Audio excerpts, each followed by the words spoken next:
사사기 14장. 삼손은 딥나성으로 내려가서 어떤 블레셋 처녀를 보았습니다. 삼손은 집으로 돌아와서 자기 아버지와 어머니에게 말했습니다. 딥나에서 어떤 블레셋 여자를 보았습니다. 그 여자를 저에게 데려다 주세요. 그 여자와 결혼하고 싶습니다. 삼손의 아버지와 어머니가 대답했습니다. 이스라엘에도 너와 결혼할 여자가 얼마든지 있다. 그런데 너는 왜 블레셋 여자와 결혼하겠다는 말이냐? 블레셋 사람들은 할례도 받지 않았다. 그러나 삼손은 그 여자를 데려다 주세요. 나는 그 여자와 결혼하겠어요. 라고 말했습니다. 삼손의 부모는 여호와께서 이 일을 계획하셨다는 것을 모르고 있었습니다. 여호와께서는 블레셋 사람들을 칠 기회를 찾고 계셨습니다. 그때 이스라엘은 블레셋의 다스림을 받고 있었습니다. 삼손은 자기 아버지, 어머니와 함께 딥나로 내려갔습니다. 그들은 딥나에서 가까운 포도밭에 갔는데 그때 갑자기 한 어린 사자가 으르렁거리면서 삼손에게 다가왔습니다. 여호와의 영이 삼손에게 들어가자 삼손은 큰 힘을 얻었습니다. 삼손은 마치 염소 새끼를 찢듯이 맨손으로 그 사자를 찢어버렸습니다. 그러나 삼손은 자기가 한 일을 아버지와 어머니에게는 말하지 않았습니다. 삼손은 딥나성으로 내려갔습니다. 삼손은 딥나성에서 블레셋 여자를 만나 이야기해보고 그 여자를 더욱 좋아하게 되었습니다. 며칠 후 삼손은 그 여자와 결혼하기 위해 다시 딥나로 갔습니다. 딥나로 가는 길에 삼손은 자기가 죽인 사자가 놓여 있는 곳으로 가보았습니다. 사자의 몸속에는 벌떼가 있었습니다. 그 벌떼는 꿀을 만들고 있었습니다. 삼손은 손으로 꿀을 떼어내어 걸어가면서 먹었습니다.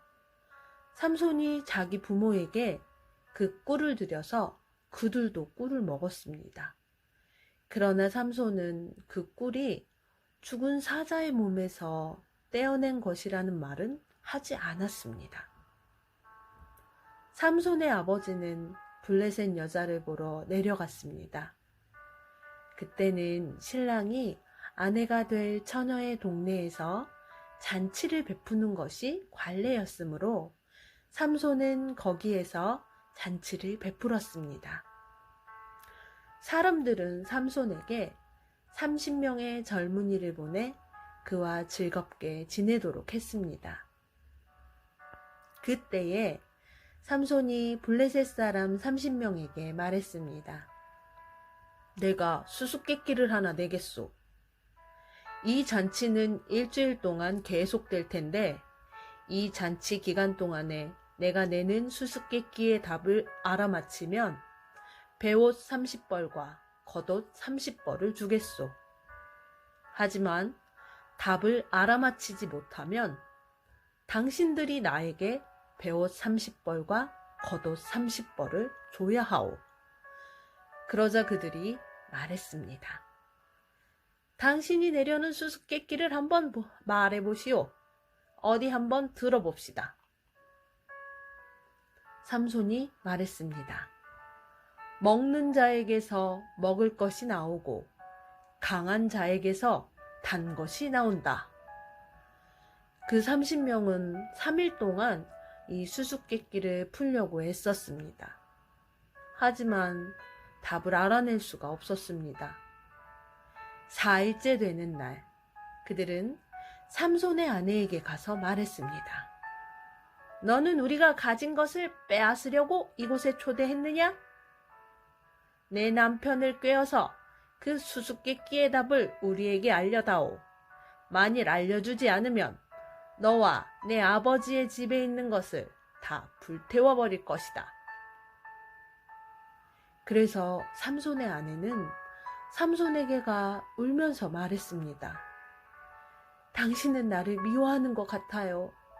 당신은 나를 진정으로 사랑하지 않아요. 내 백성에게 수수께끼를 내놓고는 나에게는 왜 그 답을 가르쳐주지 않죠? 삼손이 말했습니다. 나는 내 아버지와 어머니에게도 답을 가르쳐드리지 않았소. 그런데 내가 왜 당신에게 가르쳐주겠소? 삼손의 아내는 나머지 잔칫날 동안 계속 울며 졸라댔습니다. 그래서 삼손은 7일째 되는 날 마침내 답을 가르쳐주고 말았습니다. 그것은 그동안 그의 아내가 계속 귀찮게 굴었기 때문입니다. 그러자 삼손의 아내는 자기 백성에게 그 수수께끼의 답을 가르쳐 주었습니다. 잔치 7일째 되는 날 해지기 전에 블레셋 사람들이 삼손에게 와서 수수께끼의 답을 말했습니다. 꿀보다 단 것이 어디 있느냐? 사자보다 강한 것이 어디 있느냐? 그러자 삼손이 그들에게 말했습니다. 당신들이 내 암송아지로 밭을 갈지 않았더라면 내 수수께끼를 풀지 못했을 것이다. 그때에 여호와의 영이 삼손에게 임하여 삼손에게 큰 힘이 생겼습니다. 삼손은 아스글론 성으로 내려가서 그곳에 있던 30명을 사람을 죽이고 그들이 가진 옷과 재산을 모두 빼앗아 수수께끼를 푼 사람들에게 주었습니다. 삼손은 몹시 화가 나서 자기 아버지의 집으로 돌아갔습니다. 삼손의 아내는 그의 결혼식에 참석했던 사람 중에서 삼손과 제일 친하게 지냈던 친구에게 주어졌습니다.